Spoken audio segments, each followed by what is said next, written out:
Welcome back. તો ગઈકાલથી જ રાજકારણ ગરમાયું હતું અને સવારથી આ ઘમાસાણ ચાલી રહી હતી કે શું કપરાડાના ધારાસભ્ય જીતુ ચૌધરી અને કરજણના ધારાસભ્ય અક્ષય પટેલે રાજીનામું આપ્યું છે। આક્ષેપ પ્રત્યાક્ષેપ થઈ રહ્યા હતા। એ વચ્ચે અત્યારે થોડીક વાર પહેલા વિધાનસભાના સ્પીકર રાજેન્દ્ર ત્રિવેદીએ જે નિવેદન આપ્યું છે તેમણે આ વાતની પુષ્ટિ કરી છે કે કપરાડાના ધારાસભ્ય જીતુ ચૌધરી તેમણે રાજીનામું આપ્યું છે। સાથે જ આ ધારાસભ્યોએ સ્વેચ્છાએ રાજીનામું આપ્યું છે। તેમણે આ આખી વાતનો ઉલ્લેખ કર્યો કે કઈ રીતે આખી પ્રક્રિયા હાથ ધરી હતી। તેમણે વિસ્તારપૂર્વક કહ્યું હતું જ્યારે તેમણે પત્રકારોને સંબોધન આપ્યું। ગઈકાલે અક્ષય પટેલ તેમને રૂબરૂમાં મળવા આવ્યા હતા ગાંધીનગર અને સાથે જ તેમણે ઓળખ પણ કરી હતી। તેમણે જે સહી કરી હતી તે સહીની પણ તેમણે પુષ્ટિ કરી હતી। સાથે જ તેમને એ પણ પૂછવામાં આવ્યું હતું કે શું આપ સ્વેચ્છાથી આ રાજીનામું આપી રહ્યા છો કે કોઈ દબાણવશ આપ રાજીનામું આપી રહ્યા છો। ત્યારે અક્ષય પટેલે કહ્યું હતું કે ખૂબ જ સ્વેચ્છાએથી તેઓ આ રાજીનામું આપી રહ્યા છે। ત્યારબાદ સાંજ પડતા જીતુ ચૌધરી પણ તેમના ત્યાં પહોંચ્યા હતા અને તેમણે પણ રાજીનામું ધર્યું હતું। એ જ રીતે તેમની ઓળખ પણ કરવામાં આવી અને સાથે જ તેમની જે સહી છે તેની પણ પુષ્ટિ કરી દેવામાં આવી કે ખરેખર એ જ રાજીનામા સ્વીકારી લેવામાં આવ્યા છે। તો કરજણના ધારાસભ્ય અક્ષય પટેલે રાજીનામું આપી દીધું છે। ધારાસભ્ય પદ પરથી સ્પીકર રાજેન્દ્ર ત્રિવેદીએ પુષ્ટિ કરી છે। સાથે જ જીતુ ચૌધરી કપરાડાના ધારાસભ્ય તેમણે પણ રાજીનામું આપ્યું છે। સાથે જ જે રીતે વિધાનસભાના સ્પીકર રાજેન્દ્ર ત્રિવેદીએ જણાવ્યું કે ખૂબ જ સ્વેચ્છાએથી આ બંને સભ્યોએ રાજીનામું આપી દીધું છે। તો હવે કહી શકાય કોંગ્રેસ માટે એક હવે આ સ્થિતિ એ કપરી બની રહી છે। કપરા ચઢાણ સાબિત થશે, સાથે જ કપરો સમય પણ લાવી શકે છે।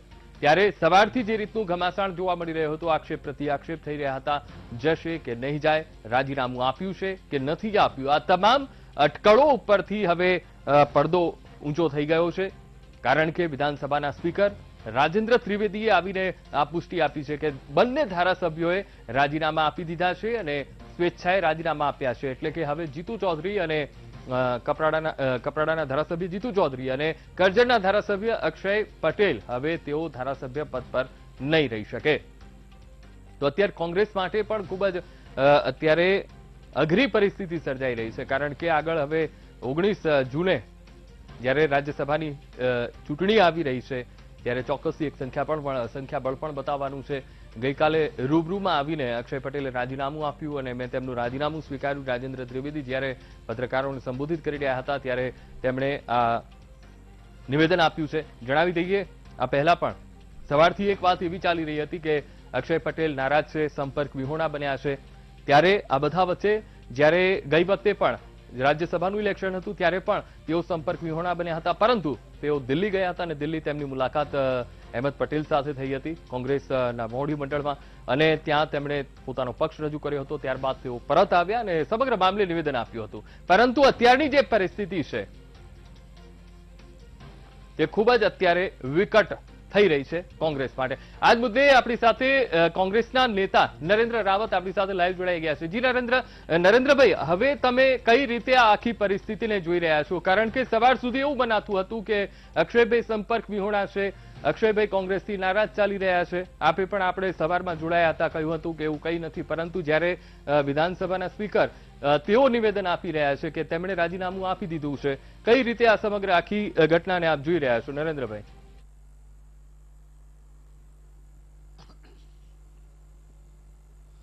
હમણાં જ વિધાનસભાના સ્પીકર રાજેન્દ્ર ત્રિવેદીએ પ્રેસના માધ્યમથી પ્રેસ કોન્ફરન્સ દ્વારા જીતુભાઈ ચૌધરી અને અક્ષય પટેલ વિશે સ્પષ્ટતા કરી છે કે એમને રાજીનામું આપ્યું છે અને એ રાજીનામું સ્વૈચ્છિક છે એવું કરીને સ્વીકારી લેવામાં આવ્યું છે એવી વાત કરી છે।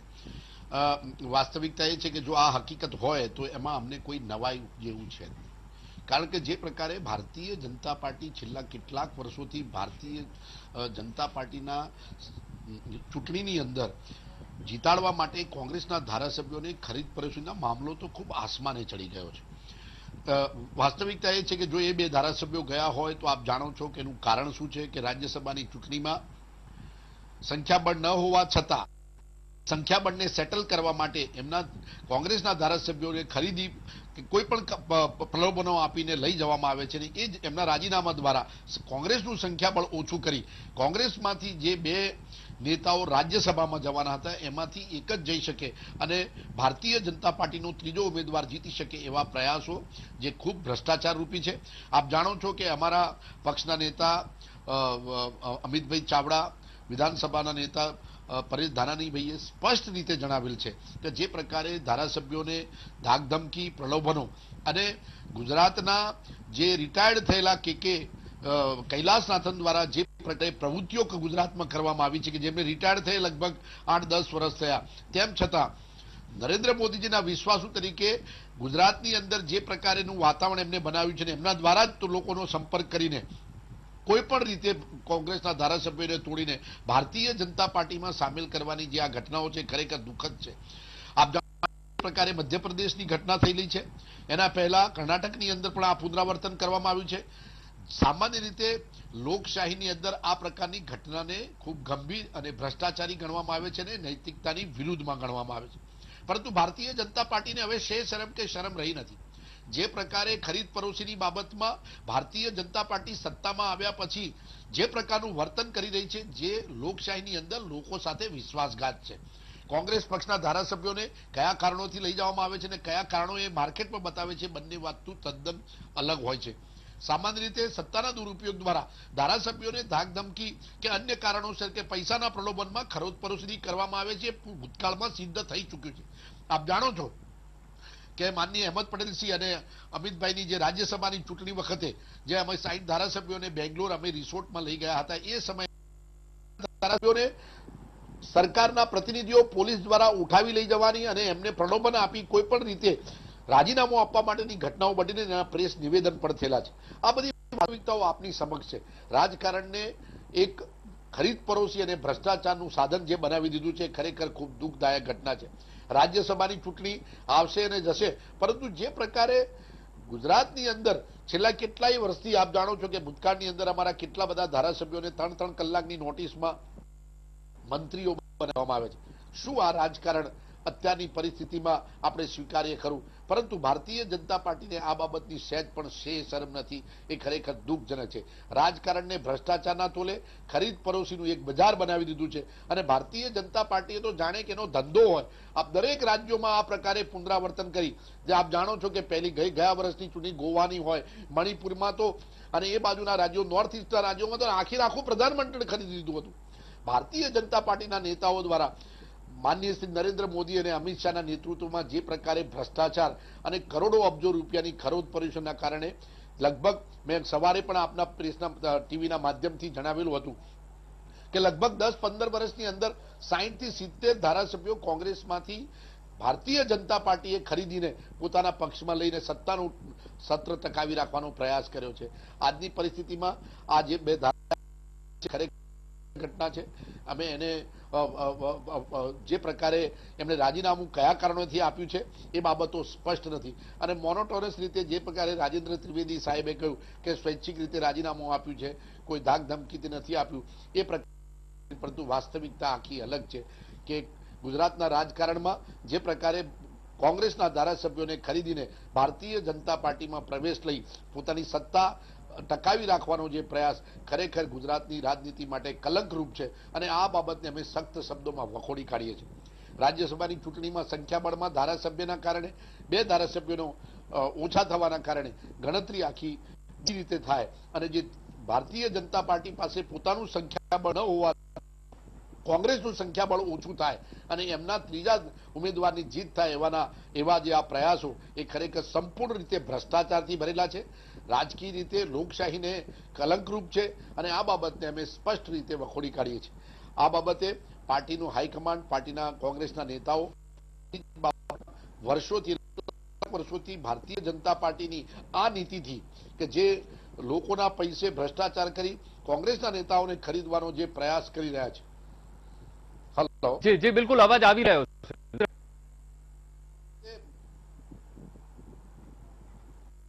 હા, હાજી. એટલે આ બાબતે અમે અમારી જાતે પણ અમે મનોમંથન કરીશું, પરંતુ આ બાબતની સ્પષ્ટતા એક કરવા માંગીએ છીએ કે ભારતીય જનતા પાર્ટીના પ્રવક્તાઓ કે મુખ્યમંત્રી દ્વારા આ બાબતે સ્પષ્ટતા થાય કે તમે કયા કારણોસર જે પ્રકારે તમે આપ જાણો છો કે બીજા રાજ્યોની ચૂંટણી થઈ એમાં સ્પષ્ટ રીતે બીજી પાર્ટીઓએ જેટલું સંખ્યાબળ હતું એ સંખ્યાબળના આધારે એમણે બિનહરીફ થયા છે. અહીંયા ત્રીજો ઉમેદવાર ઉભો રાખી ભારતીય જનતા પાર્ટી પોતાનું સંખ્યાબળ પૂરું પાડવાનો જે પ્રયાસ દ્વારા, એટલે કે એ પ્રયાસ માટે એમણે કોંગ્રેસના ધારાસભ્યોને તોડીને ખરીદીને અને પોતાનું સંખ્યાબળ વધારવાની વાત કરી રહ્યા છે. આ ખરેખર ખૂબ દુઃખદ વસ્તુ છે.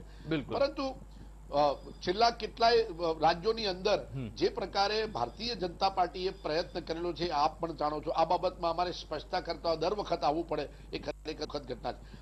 પાર્ટી માટે એક વિચારવાનો પ્રશ્ન ખરો કે આ પ્રકારે ધારાસભ્યોને આ લોકો જે પ્રકારે ધાક ધમકી પ્રલોભનો કે એમની કોઈ નબળી નસને દબાવીને રાજકારણમાંથી કોંગ્રેસમાંથી રાજીનામું અપાવી અને ભારતીય જનતા પાર્ટીમાં પ્રવેશ આપવાની વાત થઈ રહી છે એ બરાબર છે. બિલકુલ બિલકુલ નરેન્દ્રભાઈ, આપ અમારી સાથે જોડાયેલા રહેજો. હજુ આગળ પણ તમારી સાથે મુદ્દે ચર્ચા કરવી છે, કારણ કે ખૂબ જ આપે વાત એકદમ સાચી કહી છે કે એક વિશ્વાસ પણ જરૂરી હોય છે, ત્યારે કોંગ્રેસે પણ કરવાની જરૂર છે. આજ મુદ્દે આપણી સાથે અમારા સંવાદદાતા નરેન્દ્ર રાઠોડ પણ લાઈવ જોડાઈ ગયા છે ગાંધીનગરથી. નરેન્દ્ર, ખાસ કરીને જે રીતની પરિસ્થિતિઓ અત્યારે બદલાઈ રહી છે, સમીકરણો બદલાઈ ગયા છે અને કોંગ્રેસ માટે હવે ચોક્કસથી કપરા ચઢાણ કહી શકાય, કારણ કે 2 ધારાસભ્યો ખરી પડ્યા છે. નરેન્દ્ર,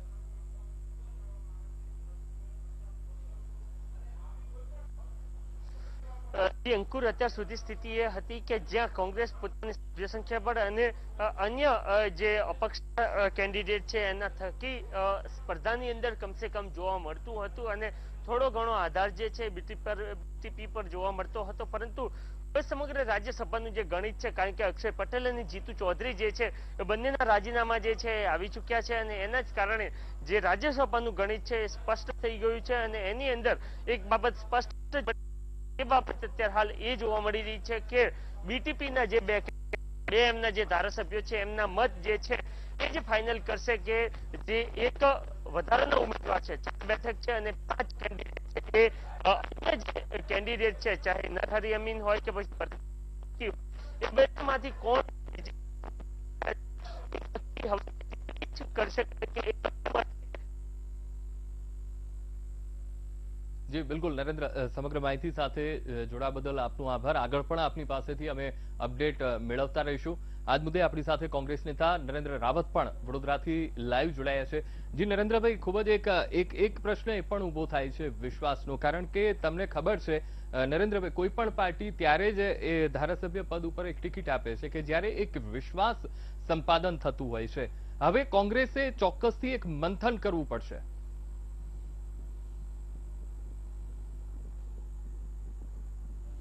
નહીં, આપ જાણો છો કે સત્તાનો દુરુપયોગ કેવી રીતે થઈ શકે, કારણ કે સૌથી મહત્વની બાબત એ છે કે ભારતીય જનતા પાર્ટી સત્તામાં આવ્યા પછી કેટલા રાજ્યોમાં એમને સરકાર ઉઠલાવી છે અને સ્પષ્ટ રીતે જાહેરાત કરીને 2-5 ધારાસભ્યોને ખરીદીને અમે સત્તા બનાવીશું.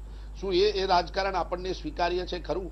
કે ભારતીય રાજનીતિની અંદર નરેન્દ્ર મોદીજી અને અમિત શાહજી જે પ્રકારે નૈતિકતાની વાત કરે છે, આપણે એનો સ્વીકાર કરી શકીએ કે તમારો પોતાનો ધારાસભ્ય તમને જે લોકોએ ચૂંટીને જે સંખ્યાબળ આપ્યું છે એ સંખ્યાબળને આધારે આપ સત્તામાં નથી રહી શકતા, જેથી આપ બીજા પક્ષના લોકોને તોડીને પૈસા આપીને પોતાનું સંખ્યાબળ બનાવી સત્તા મેળવવી એ કેવી રીતે શક્ય બને? એવું બન્યું છે કે જ્યારે તમે મધ્યપ્રદેશમાં ને ત્યાં તો તમે જોઈ શકો છો કે ઓલરેડી કોંગ્રેસની સરકાર હતી, સંખ્યાબળ એમની સાથે અપક્ષો સાથે બનેલું, તેમ છતાં એમને બધા ધારાસભ્યોને તોડી આપી પૈસા આપી ખરીદીને ત્યાં સરકાર તોડી છે અને એ બી ચેલેન્જથી કરતા હોય છે. જે પ્રકારે એમને ટેવ પડી ગઈ હોય કે વારંવાર આ પ્રકારનું ભારતના રાજકારણમાં કરતા હોય એ સ્પષ્ટ થઈ ચૂક્યું છે અને નૈતિકતાની બાબતમાં ભારતીય જનતા પાર્ટી બોલી શકે એમ નથી. આ બહુ દુઃખદ ઘટના છે કે આ પ્રકારે ધારાસભ્યોને સત્તાના દુરુપયોગના કારણે જ આ પ્રકારની ઘટનાઓ થઈ રહી છે. વાસ્તવિકતા છે, કોંગ્રેસ પક્ષ હોય કે અન્ય પક્ષ હોય, સત્તાનો દુરુપયોગ સામે કોઈ પણ વ્યક્તિ લાચાર થઈ શકે. આપ જાણો છો કે જે પ્રકારે અત્યારે કોરોનામાં પણ જે પ્રકારની પરિસ્થિતિનું નિર્માણ થયું છે, સાચી હકીકત બહાર આવતી નથી. સરકાર પાસે પૂરતા સાધનો નથી. સત્તાના દુરુપયોગ કરવા હાઈકોર્ટમાં પણ આ 2 નિવેદન જોવા મળ્યા. અમને પણ બહુ આશ્ચર્ય છે કે 2 દિવસ પહેલા હાઈકોર્ટ દ્વારા નિવેદન આપવામાં આવ્યું કે કોરોનાની સુવિધા બાબતે હાઈકોર્ટ પોતે તપાસ કરશે અને 3જા દિવસે હાઈકોર્ટમાં નિવેદન આવે છે કે સરકાર ખૂબ સરસ કામ કરી છે, સરકાર અને આ બાબતમાં કશું કહેવાની જરૂર નથી. એટલે આ બધી બાબતો અમે બેઠા સાંભળતા હોય કે જ્યારે ન્યાયની અદાલતો પણ 2 દિવસની અંદર જો પોતાના નિવેદન ફેરવી તોડતી હોય તો સમજી શકે છે કે સત્તાનો દુરુપયોગ શું હોઈ શકે એ આપ જાણો છો. આ સ્પષ્ટ રીતે સત્તાનો દુરુપયોગ છે અને આ હકીકત જે રાજ્યસભાની ચૂંટણીમાં આ વારંવાર રિપીટ થઈ રહી છે. જે ગત રાજ્યસભાની ચૂંટણીની અંદર જે મોટું મહાનાટક કરવામાં આવેલું, એમાં સંપૂર્ણ રીતે સંખ્યાબળ ન હોવા છતાં જબરદસ્તી ચૂંટણી જીતવાનો પ્રયાસ કરેલો અને ના છૂટકે કોંગ્રેસે કર્ણાટક ખાતે પોતાના ધારાસભ્યોને ખસેડવામાં આવેલા, પરંતુ સત્યનો વિજય થયેલો અને છેવટે અહેમદ પટેલ સાહેબનો એ ટાઈમે વિજય થયેલો. એ વાસ્તવિકતા આપ જાણીએ છીએ, જે ખૂબ હાઈ પ્રોફાઇલ વાત હતી. પરંતુ ભારતીય જનતા પાર્ટીને શેર શરમ વગેરે હવે ટેવ પડી ગઈ, આદત પડી ગઈ છે કે લોકો એમને ગમે તે રીતે સ્વીકારવાના છે, પરંતુ હવે લોકો એમને સ્વીકારશે નહીં. કારણ કે જે પ્રકારે એ ભ્રષ્ટાચાર અને જે પ્રકારની નીતિ દ્વારા આ કામ કરી રહ્યા છે, ખરેખર લોકશાહી માટે કલંક, ગુજરાત માટે કલંક, અને ગુજરાતી તરીકે પણ અમને બહુ કલંકરૂપ ઘટના ગણાય છે. બિલકુલ નરેન્દ્રભાઈ, ખાસ કરીને કોંગ્રેસ માટે આગળ કેટલી કપરી સ્થિતિ, હવે આગળ કોંગ્રેસની રણનીતિ શું રહેશે? કારણ કે બે પોતાના ધારાસભ્યો જ્યારે સાથ છોડી ગયા છે, હવે આગળ રણનીતિ કેવી રહેશે કોંગ્રેસની?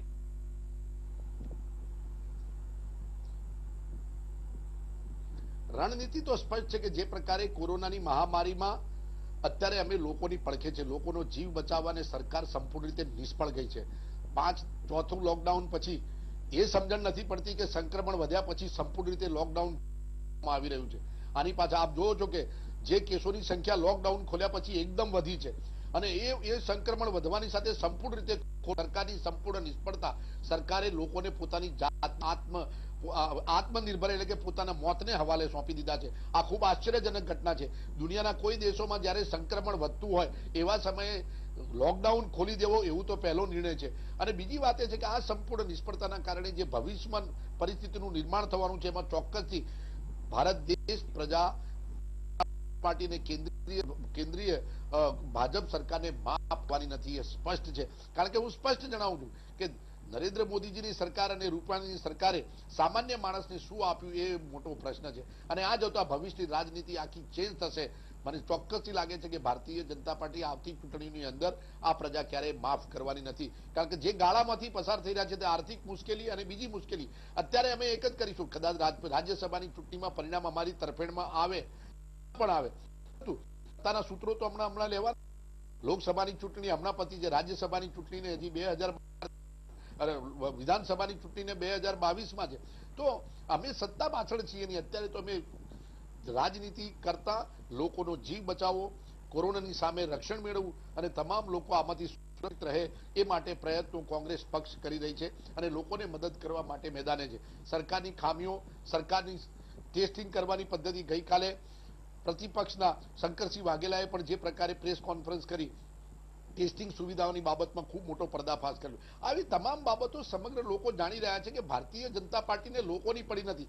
આવા કપરા સમયે પણ ધારાસભ્યોને ખરીદવાની વાત કરી રાજકારણમાં એક ખરાબ ભ્રષ્ટાચારી ઇમેજ બહાર પાડી રહી છે. લોકો સમજી ચૂક્યા છે કે આ પાર્ટી લોકોની સાથે નથી, ફક્ત સત્તા અને ભ્રષ્ટાચાર છે. કોંગ્રેસ પક્ષ લોકોની પડખે છે. વિશ્વાસપૂર્વક કોરોનાથી બચવું અત્યારે કોઈ રાજનીતિ નહીં, પરંતુ રાજનીતિ ભારતીય જનતા પાર્ટી કરી રહી છે. કારણ કે રાજ્યસભાની ચૂંટણી આપણા બંધારણ પ્રમાણે એ કરવી જ પડે ને એના કારણે થઈ રહી છે.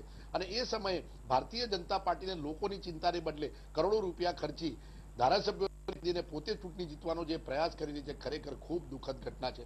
અમે પ્રજાની સાથે છીએ અને પ્રજાને કોઈ બીમારીથી બચવા માટેનો અમે ભવિષ્યની સ્ટ્રેટેજીના ભાગરૂપે અને ચોક્કસથી ભવિષ્યમાં તો ભારતીય જનતા પાર્ટી ને પ્રજા માફ કરવાની નથી, એ નિશ્ચિત છે.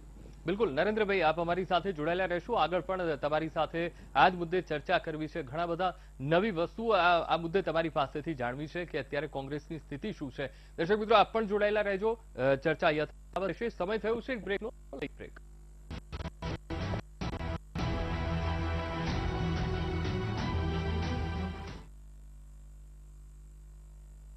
Welcome back. તો કોંગ્રેસના બે ધારાસભ્યો જીતુ ચૌધરી અને અક્ષય પટેલનું રાજીનામું, અત્યારે કોંગ્રેસની સ્થિતિ ખૂબ જ નાજુક થઈ ગઈ છે. રાજ્યસભાની ચૂંટણી પહેલા કોંગ્રેસને આ મોટો ફટકો. કોંગ્રેસના બે ધારાસભ્યોએ રાજીનામું આપ્યું છે અને વિધાનસભા અધ્યક્ષ રાજેન્દ્ર ત્રિવેદીએ આ રાજીનામાની વાતનો સ્વીકાર કર્યો છે અને તેમણે નિવેદન આપ્યું છે કે આ બંને ધારાસભ્યોએ ગઈકાલે સ્વેચ્છાએ રાજીનામું આપી દીધું છે. તો અત્યારે કોંગ્રેસ માટે સ્થિતિ થોડીક અહીંયા નાજુક થઈ રહી છે, કપરા ચઢાણ થઈ રહ્યા છે અને ખાસ કરીને કોંગ્રેસ માટે આ ઝટકો પણ કહી શકાય, ફટકો પણ કહી શકાય.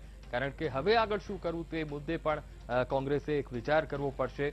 ખાસ કરીને સંકલન કેવી રીતે હવે બનાવવું, એક વિશ્વાસ કેવી રીતે પેદા કરવો, એ પણ અહીંયા સૌથી મોટો સવાલ ઉભો થઈ રહ્યો છે. વિધાનસભા અધ્યક્ષ રાજેન્દ્ર ત્રિવેદીએ રાજીનામાની સ્વીકાર કર્યો. એમણે નિવેદન આપ્યું પ્રેસના માધ્યમથી. આજ મુદ્દે આપણી સાથે કોંગ્રેસ નેતા નરેન્દ્ર રાવત પણ જોડાયા છે, સાથે જ ચેનલ આપણી સાથે જોડાયા છે. ઈસુદાનજી, કેટલી વિકટ સ્થિતિ અત્યારે કોંગ્રેસ માટે, કેટલા પડકાર? 2 ધારાસભ્યોએ સાથ છોડી દીધો છે ત્યારે. બિલકુલ અંકુર, કોંગ્રેસ છે એ પોતાની એક બેઠક હારી રહી છે, આ વાત નિશ્ચિત છે. આ પહેલા પણ જ્યારે ભાજપે પોતાનો ત્રીજો ઉમેદવાર નરહરી અમીનને જાહેર કર્યું ત્યારે પણ વીટીવીએ એક અંદેશો વ્યક્ત કર્યો હતો કે ભાજપ યુદ્ધના મેદાનમાં ઉતર્યું છે ત્યારે કોંગ્રેસે પોતાની રણનીતિ બદલવી પડશે.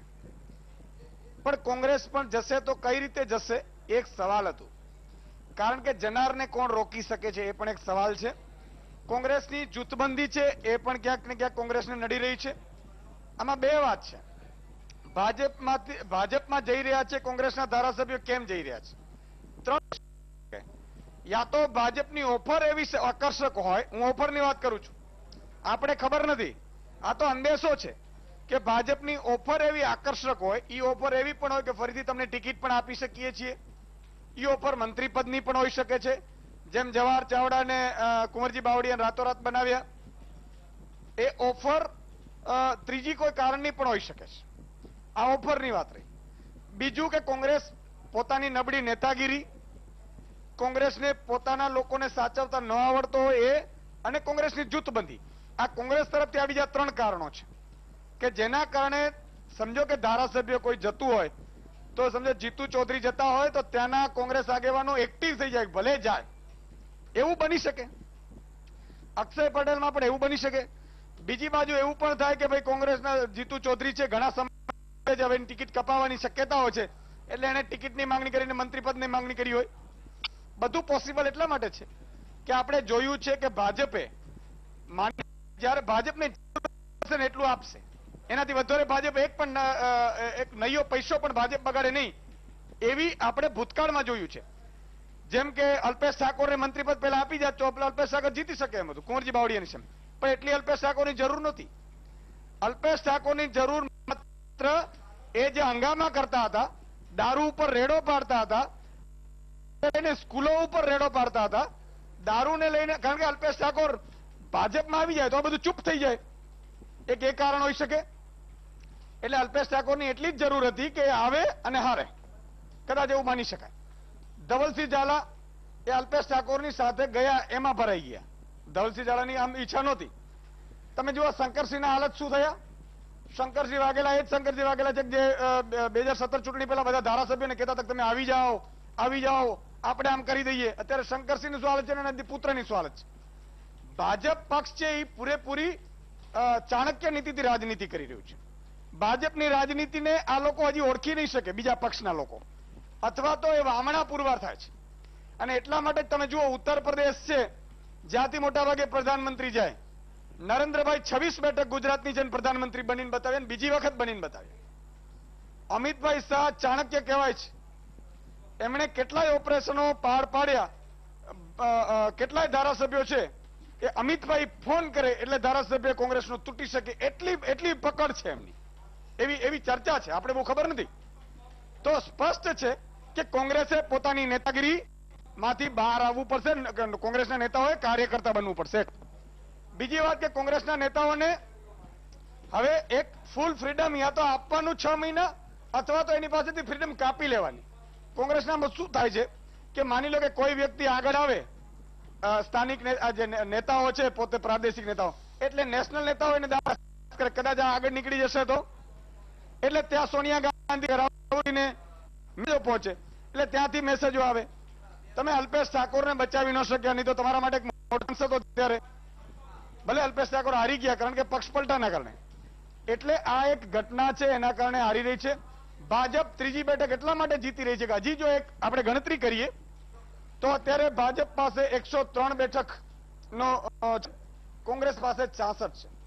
એનસીપી નો મત ભાજપને જ મળશે. શંકરસિંહ વાઘેલા ગયા છે રાજ્યસભાની ચૂંટણીના પગલે.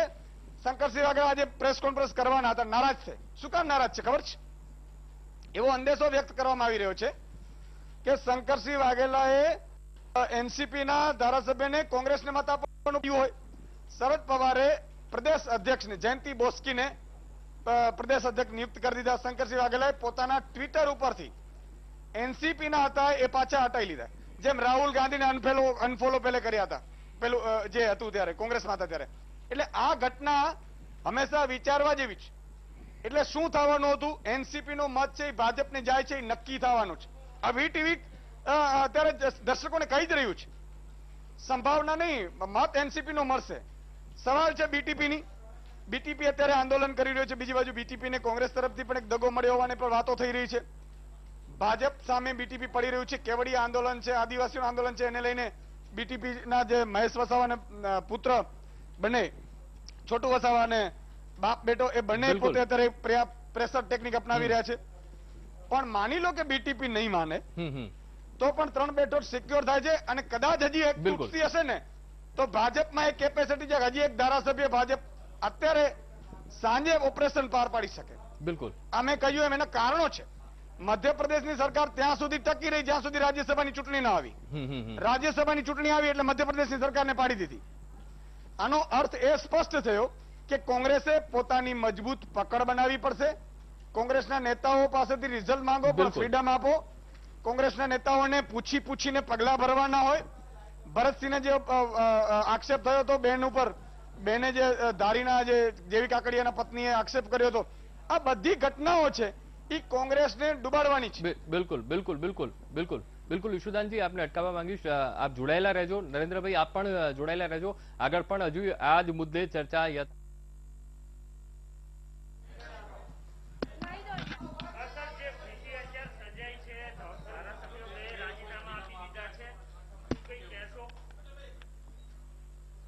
ભાઈ બધા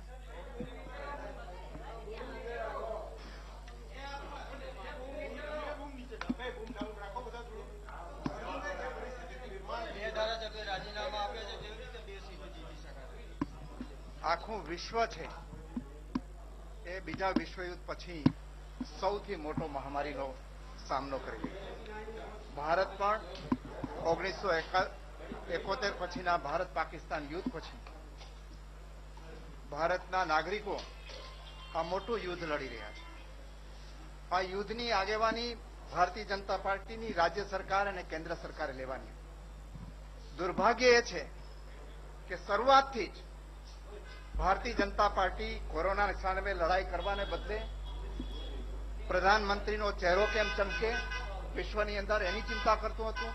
એના કારણે નમસ્તે ટ્રમ્પ કરીને કોરોનાને આમંત્રણ આપ્યું, એરપોર્ટ ખુલ્લા રાખ્યા.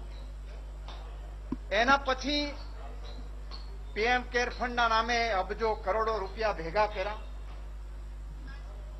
અને જ્યારે લોકડાઉન કરવાનું હતું ત્યારે નમસ્તે ટ્રમ્પ કર્યો અને મધ્યપ્રદેશની અંદર કોંગ્રેસના ધારાસભ્યો તોડીને સરકાર બનાવી. ગુજરાત પણ અત્યારે, એમાં ખાસ કરીને અમદાવાદ છે, એ વિશ્વનું ન્યુયોર્ક બનવા જઈ રહ્યું છે. એ વખતે અમદાવાદ અને ગુજરાતને બચાવવાની જગ્યાએ ભારતીય જનતા પાર્ટી ધારાસભ્યોની ખરીદ ફરોખ કરી અને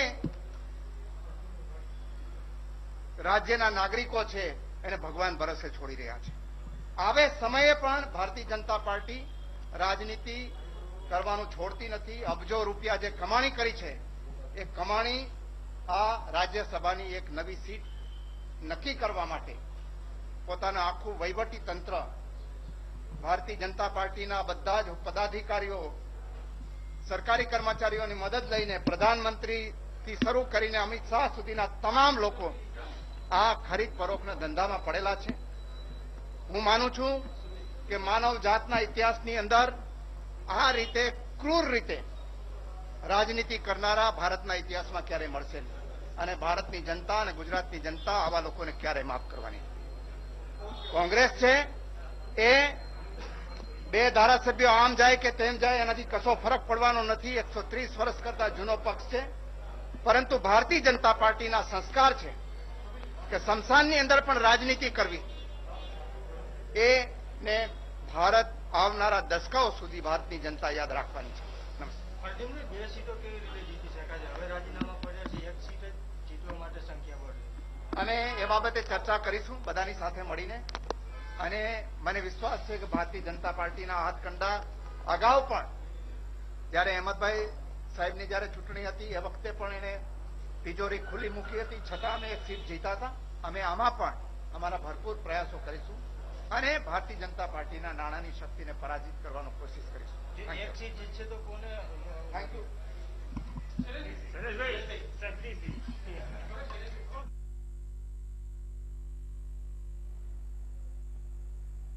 તો ધારાસભ્યોના રાજીનામા મામલે અર્જુન મોઢવાડિયાએ પ્રતિક્રિયા આપી, કહ્યું કે ભાજપ ધારાસભ્યોને ખરીદી રહી છે. ધારાસભ્યો